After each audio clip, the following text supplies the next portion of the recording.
रवि थुनामा रहेका बेला सुमना श्रेष्ठले छाडिन् रासोपाको साथ। भन्छिन् रासोपा पुराना दलभन्दा फरक हुन सकेन। रासोपाका सभापति रवि लामिछाने थुनामा रहेका बेला सहमहामन्त्री सुमना श्रेष्ठको राजीनामा प्रकरणले यति बेला राजनीतिक वृत्त तरङ्गित बनेको छ। कांग्रेस एमालेको सरकारले रविलाई सहकारी प्रकरणमा गिजोलिरहेको छ। रवि थुनाबाट अहिले कानूनी लडाई लडिरहेका छन्।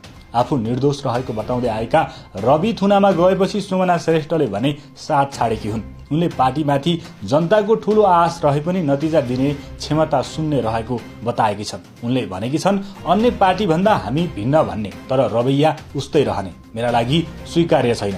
रासोपामा आउनुभन्दा अगाडि सुमनाको खासै लोकप्रियता थिएन। उनी राजनीतिमा पनि सक्रिय थिएनन्, तर रविले उनलाई ठूलो अवसर दिएर समानुपातिकबाट सांसद बनाइदिए। त्यति मात्र नभई रविले उनलाई शिक्षा मन्त्री पनि बनाइदिए। तर यिनै सुमनाले रवि कारागार चलान भएपछि उनको साथ छाडेकी छन्।